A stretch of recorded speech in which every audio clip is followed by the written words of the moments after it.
So welcome back. We're talking about the pacifist wizard, which is a transmuter wizard. We're taking it from levels 1 through 20. I've already done the video where we've talked about levels 1 through 4 and 5 through 10. So if you haven't seen those videos, there are links for them in the comments and the video description. But for now, let's take our transmuter to 11th level. So at 11th level, the first one I'm going to take is Contingency. Again, I took Dimension Door specifically so that I could pair it with Contingency when I got to this level. Generally what you do is there's a hit point threshold, you reach it, and then the Dimension Door is cast on you.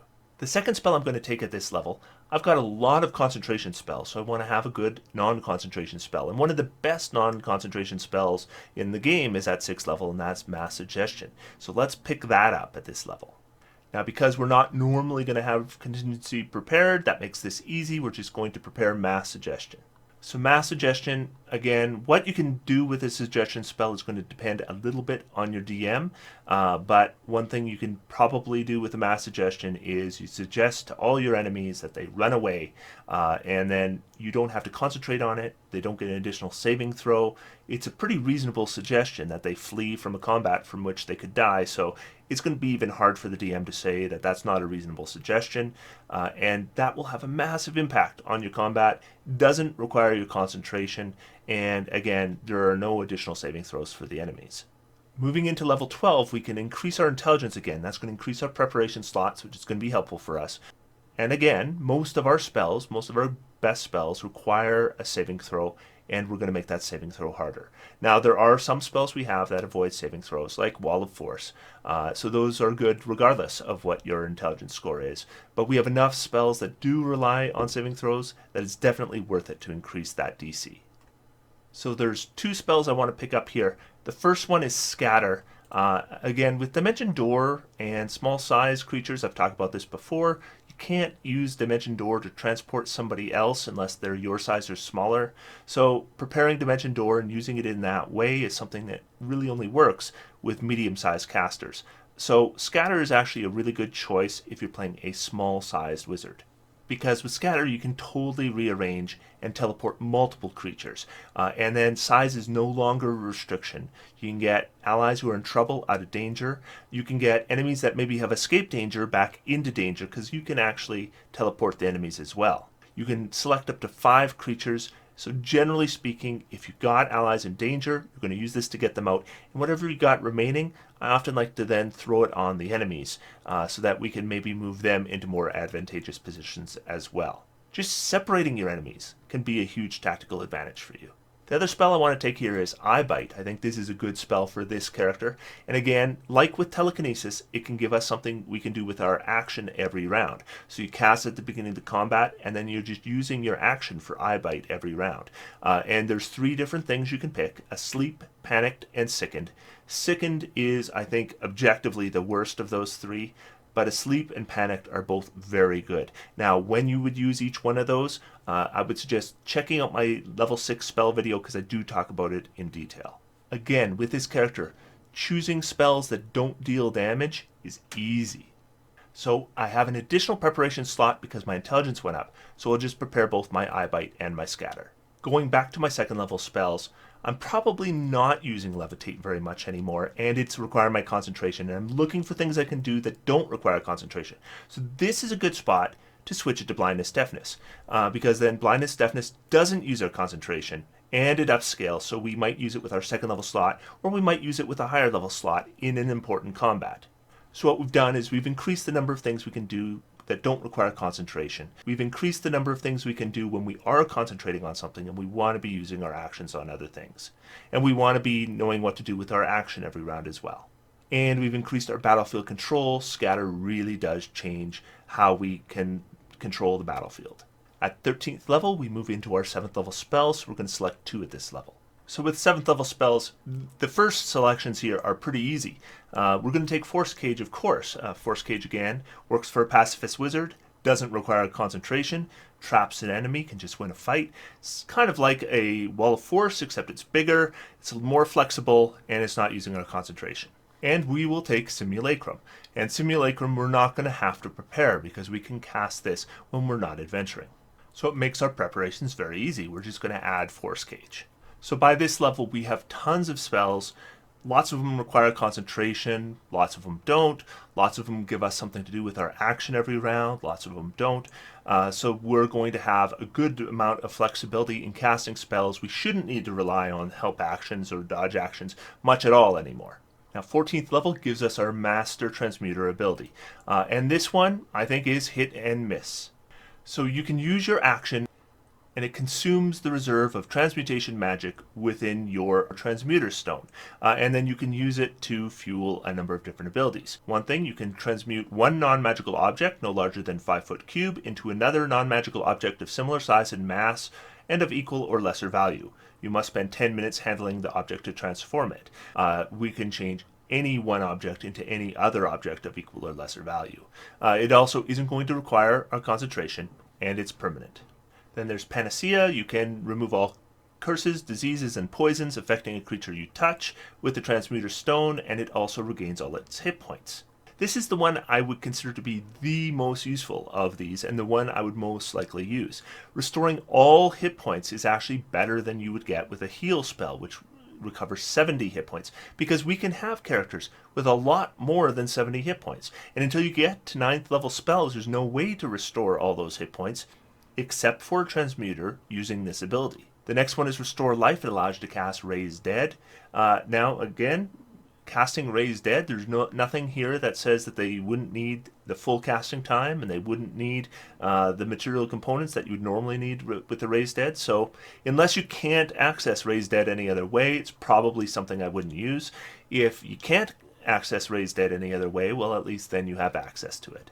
And then Restore Youth, which is entirely a flavor thing. You're removing age from your character, but you don't increase your lifespan. Again, the one I would probably use this on is the Panacea. That's just a huge amount of hit point recovery possibility there, in addition to removing other effects as well. Now remember, when you do this, that means you lose your Transmuter Stone, and it requires 8 hours for you to create a new one. So we're going to get 2 more 7th level spells. For utility use, I like to have a teleport spell, just because often we have adventures where you're traveling long distances. So you can just prepare teleport at the time you need it. And we have good combat application with Force Cage, so I'm thinking another utility spell makes sense here, and Etherealness is a good one. Now, when it comes to preparation, I would expect Etherealness is something I would be more likely to use while adventuring, so that's the one I will prepare. So let's start jumping 2 levels at a time. We're going to go to 16th level. We're going to get our ability score improvement. We can raise our intelligence again. And this is the point where our intelligence gets to 20. We're going to pick 4 8th level spells. First one I will pick is Maze, which has great combat application. Second one I'm going to pick is Mind Blank, which is a good buff. Something I'm probably only going to use when I know I'm going to need it, though. Then I'm going to pick up Demiplane, has a variety of uses I've talked about many times before. And then Clone, and this is something I'm definitely not preparing, but something I'd be casting outside of adventuring. So I can prepare 3 of those spells, and I don't need to prepare Clone. Now, I don't always worry about preparing Demiplane, but I have the preparation slot. So I'm going to prepare it as well as Maze and Mind Blank. So again, I'm taking largely the same spells I take with lots of wizards I make here, because, again, the best spells in the game for wizards usually don't do damage. So we're going to jump to 18th level. This is the point where we get our 9th level spells. We get Spell Mastery, so we can cast a 1st and a 2nd level spell without using a spell slot. And I'm going to take the ones I often take here. I'm going to take Misty Step and I'm going to take Shield. Now, another option is if you are playing and you're discovering that you're having lots of times when you're concentrating on a spell and you're not sure what else to do with your action, then I might consider Blindness Deafness as a secondary option to Misty Step. So we're going to get 4 9th level spells. Of course, I can't prepare 4, and I'm not going to be able to cast 4. But I'd like to have Wish in my spellbook, whether I am preparing it or not. The same is true Polymorph. So let's take 2 other strong 9th level spells. I think Foresight is a really good buff spell for allies. This is a character that we do want to do some buffing with because, again, we're not doing anything directly to damage the enemies. The other one I'm going to take is the best battlefield control spell in the game, which is Prismatic Wall. With the preparations, you can do any of these 2. You are good with any 2 of these because you're only going to be casting 1 a day, and they're all fantastic spells. I'm going to prepare Foresight and Prismatic Wall, but you could absolutely prepare Wish and True Polymorph, and you'll be very good as well. Now, I will mention that with Wish, there is some limitation here, because again, we're not going to want to mimic spells that deal damage with a pacifist wizard. But it's not a big limitation. If you've seen anything up to now, we're looking at a lot of the same spells we would look at normally with a wizard, and there's lots of great wizard spells we didn't take that still don't deal damage. Wish can access all of them for us, as well as great spells from other spell lists that don't deal damage as well.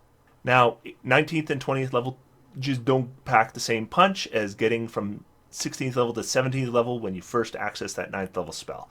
But let's go ahead and bring this character to level 20. We get one final ability score improvement, and we have a lot more flexibility here. Dexterity is a reasonable choice. Constitution is a reasonable choice.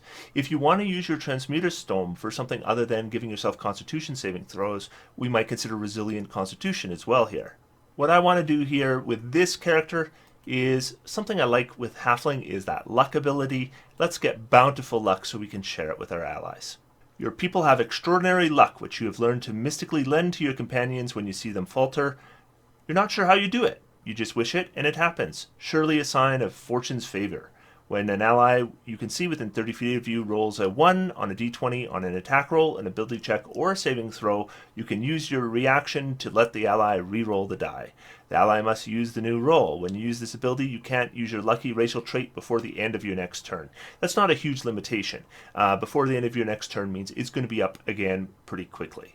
And then we're going to pick our signature spells. These are 2 3rd level spells that we no longer need to prepare, and we'll be able to cast them without using a spell slot once per short rest. Counterspell is a good choice here because Counterspell is a spell that we're going to cast reasonably often. And Hypnotic Pattern is actually a good choice here too, because although Hypnotic Pattern doesn't scale with your level, it's already so good right away that even at 20th level, you're going to be casting Hypnotic Pattern sometimes. Incapacitating a large number of enemies is still useful even at 20th level. So we're going to get 4 additional spell selections. We pretty much have a good range of spells right from 1 through level 9. Throwing 4 additional 9th level spells doesn't make a lot of sense because we have only 1 spell slot that we can use for a 9th level spell. We already have 4 different spells. They're all good. I don't even see the point in preparing more than a couple of them. So let's go through the other level spells, and it's a good point for us here to maybe pick up some utility spells that we had not had the room for before. So we don't have a method to plane shift with this character, so let's grab the plane shift spell. True Seeing can be a useful utility spell, as can Programmed Illusion. And we'll pick up Transmute Rock. That's a good battlefield control spell. It's also transmutation, and it doesn't use our concentration. So our final preparation list for this character ends up being at level 1, we've got our Absorb Elements, Mage Armor, and Shield and Silent Image all prepared. Level 2, Blindness, Deafness, Misty Step, and Web prepared. At level 3, we have Counterspell and Hypnotic Pattern. We can cast them both for free once per short rest, but in addition to that, they are prepared. Then at 4th level, we've got Arcane Eye, Polymorph, and Watery Sphere all prepared. 5th level, Telekinesis, Transmute Rock, and Wall of Force all prepared. And at 6th level, we have Eye Bite, Mass Suggestion, and Scatter all prepared. At 7th level, Etherealness and Force Cage prepared. At 8th level, we have our Demiplane, our Maze, and our Mind Blank prepared. And at 9th level, we have our Foresight and our Prismatic Wall prepared. So can you make an effective wizard that doesn't deal damage? I think so, and I think we just proved it. This character has a very similar spell list than we would expect with any optimized wizard. Yes, we don't have any attack cantrips. That's really the only difference that we really saw.